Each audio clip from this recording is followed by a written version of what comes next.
Mark my words, today when I start off this show, something very historic is going to happen because all Apple laptops and desktops will be known as AM and BM. Do you know what that is? Before M1 chip and after M1 chip. Yes, that is how they'll all be known. And we've got it. One of the first in the world, a MacBook Pro with a M1 chip, Apple's own silicon. Lots of things to talk about. One of the most important things we'll talk about today, of course, is the fact that what does this mean for the rest of the world? Other manufacturers, will they also move to their own silicon? What does it mean for Intel, AMD and others? And is this actually as good as the kind of specs that we are kind of seeing, the kind of benchmarks we are getting? Is it really that good? We'll go through all of that. Then we've got Xiaomi's new watch, a new printer from Fuji, an Instax printer. Very interesting, great app. You can actually print from any phone that you actually have, and a handheld portable UV little machine out here that could actually be a lifesaver. That and a whole lot more happening on the Gadget 360 show. Before we get started with all of that, of course, the one that you're really waiting for, this one, the new Apple M1 MacBook Pro. Let's get started with all the news coming in from the world of gadgets.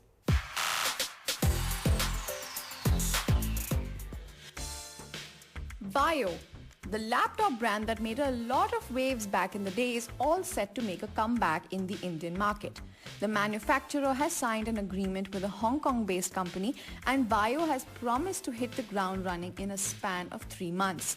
The company has already announced that they will unveil their first model in January, which will focus on modern office needs. VAIO is targeting online retail channels for the comeback and has said that it will sell the laptops via Flipkart.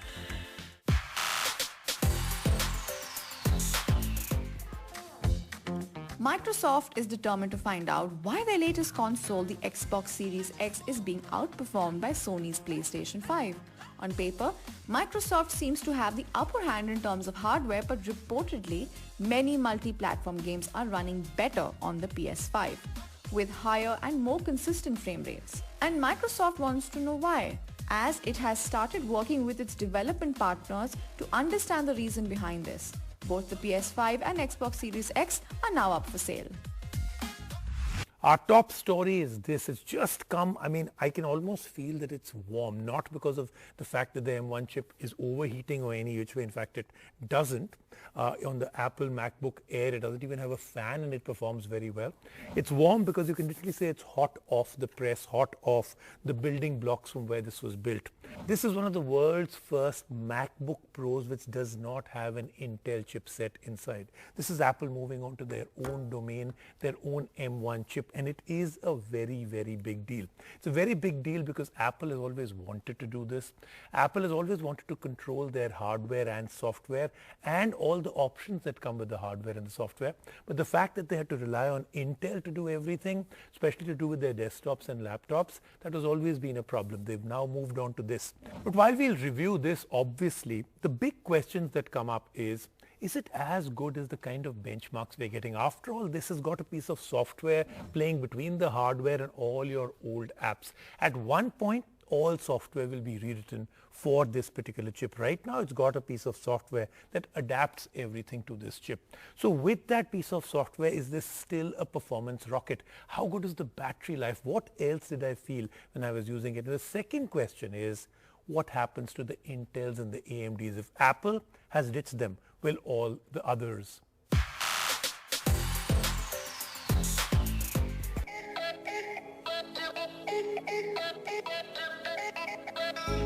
This moment took more than a decade in the making. Apple finally announced this year that they are ditching Intel processors and are developing their own silicon chips. The result? Apple's first SoC designed specifically for MacBooks, the M1. The Cupertino giant has made some big claims with this chip. Time to test those today. Visually, the MacBook Pro with us looks exactly the same as it used to a year back. It features the same 13-inch Retina display which has a resolution of 2560 by 1600 pixels with Apple's True Tone technology. In terms of ports, it's typical Apple with minimalist taking priority to usability, just 2 USB Type-C ports. Enough about the aesthetics, which have not changed at all, to what has been the biggest change, not just in this MacBook, but in Apple PC history, the M1 chip. The Apple Silicon integrates a proprietary 8-core GPU, which in Apple's own words are further dissected into 4 high-efficiency and 4 high-performance cores. The first chip designed specifically for Mac, M1 packs an astonishing 16 billion transistors at just 5 nanometers. The chip makes way for 15 times faster machine learning while performing 11 trillion operations every second. Making its debut with the M1 chip is the latest Mac OS Big Sur. And yes, it makes a lot of difference. Now that Apple's reputed software and hardware integration is playing well together inside the MacBook, we get to see some really outstanding features. You can now access all your favorite iPhone and iPad apps from the App Store on your MacBook. A point to note here is that apps and developers are still going through a transition phase, and this means that not all the apps can take advantage of the benefits of the M1 chip. While all the optimized apps for the MacBook are performing better than they used to, there is going to be some time before independent developers catch up to this transition. So that means some of your favorite third-party apps will be running via Rosetta 2, which is Apple's method of converting code and ensuring a seamless experience for apps. The 8-core M1 chip combined with a whopping 1 TB of storage and 16 GB of memory on board on our review unit makes the MacBook Pro an absolute beast. We decided to go on some sparring rounds with this machine. Round 1 started with us doing some heavy-duty multitasking. From copying heavy footage to and from the MacBook to running multiple apps, this Pro machine performed all the tasks in a flash. Round 2 was a bit more complex. We decided to edit on the latest MacBook. The render time is drastically reduced and the laptop doesn't heat up at all. For a professional who makes content every day, the new MacBook is a blessing. Where the M1 chip absolutely shines is improving the battery life. We drove the laptop hard for over 3 days with moderate to heavy usage at all times. To our surprise, the battery life was excellent, about 20 to 22 hours of solid usage. It will not be surprising if the M1 powered machine set industry standards for battery optimization. A lot has changed under the hood, but some of our favorite features are consistent. We get a backlit Magic Keyboard, which is a delight to type on. The same 720p HD FaceTime camera, great for your video calls. And the debatable touch bar with the physical escape key. To conclude, the MacBook Pro has always been a go-to media machine for artists, musicians, and content creators. But with the latest M1 chip, it only gets better. In every aspect, the M1 MacBook Pro beats the Intel-powered MacBook by a huge margin. Fortunately, Apple for a change has not raised the price of the machines carrying the latest silicon chip. Starting at Rs 1,22,900, this is the best MacBook that Apple has ever made.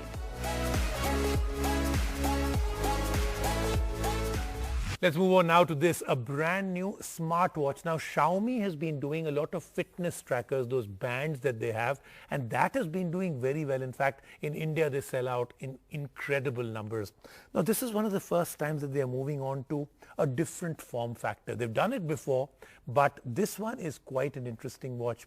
Now, it doesn't have the bells and whistles that we expect from, let's say, a very high-end smartwatch, but that's what Xiaomi is really known for, right? Their Mi brand usually takes everything that is happening in the big deal, in the kind of flagship smartwatches that would come, but they haven't got everything. For instance, they don't have an SpO2 monitor and other things.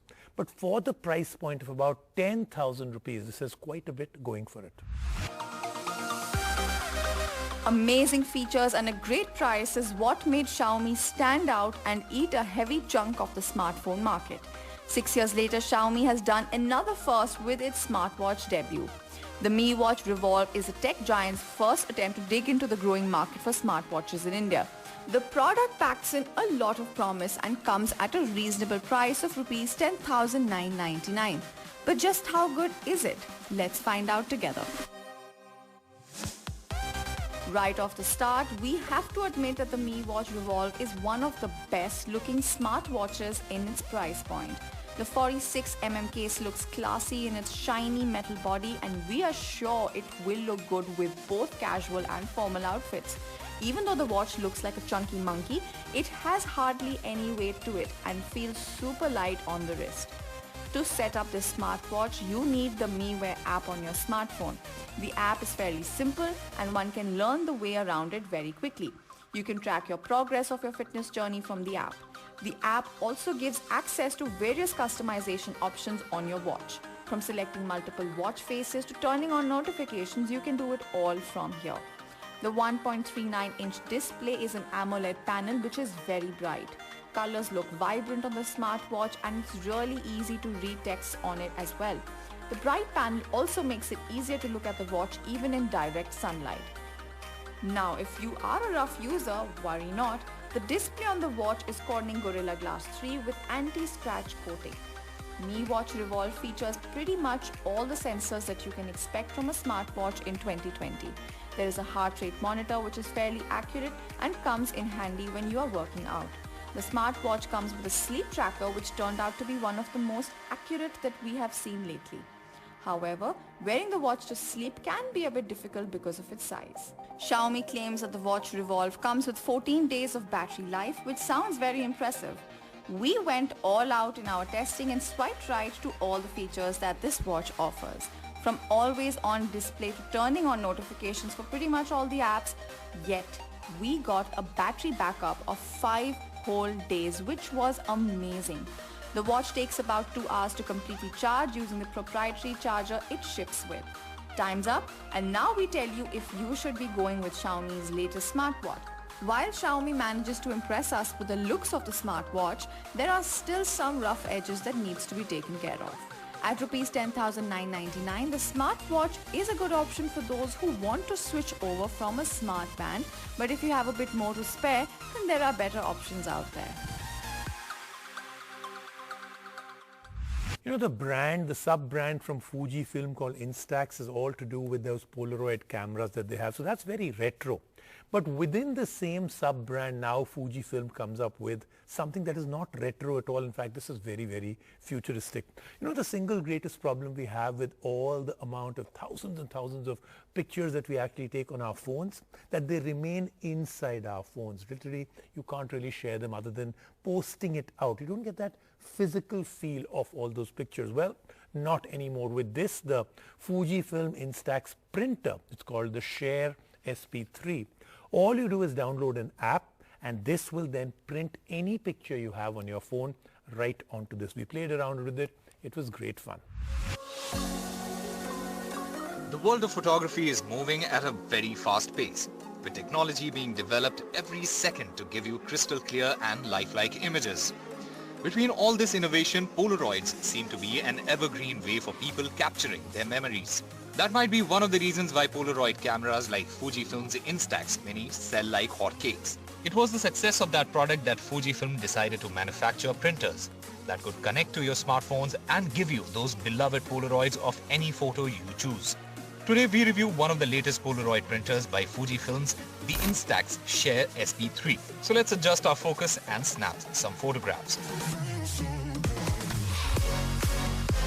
The film used in this pocket printer is the same we have on the latest Instax Mini. You simply need to open the back of the printer and place the film inside it. We won't suggest you to take the canister out unless you run out of reel, since this might damage the leftover blank photos. We mention this because one canister costs Rs 685, which you have to buy separately since the printer doesn't ship with one. In order to print those beautiful square-shaped photos, you need to connect your smartphone with this pocket-sized printer with the Instax Share app. The proprietary app is available both on Google Play Store and Apple App Store. You can edit photos, apply filters and even adjust the frame before printing them out. Share SP3 prints photos with a white paper border. This is definitely a Polaroid style print. Once connected with the app, you simply have to go and select the photo you wish to print, and the printer spits out the Polaroid in a matter of seconds. Now fortunately, we are not dealing with any ink cartridge on the SP3 because the photos develop on the paper itself, just like those old Polaroid style cameras. Looking at the photos, we have to say that the color reproduction is really amazing. The printer manages to push out images while sustaining those minute details which make these photos memorable. Unlike the Instax Mini, which use AA batteries to work, the printer features a rechargeable battery on it. Fujifilm claims that the battery can last up to 100 prints, that is practically weeks of usage in one full charge. After a long day of making memories and printing them along, it's time for the verdict. While the process to establish a connection with the printer is a bit complex, once set up, the printer is a delight to have around. It's lightweight, easy to handle and prints perfect Polaroid copies of your favorite photos quickly. At Rs 12,999, it's a luxury item and is definitely not for everyone. If you are someone who likes to host parties, then this printer will surely add a charm to your celebration every time. Let's take a quick break right now on the show. When we come back, lots more happening on the Gadget 360 show.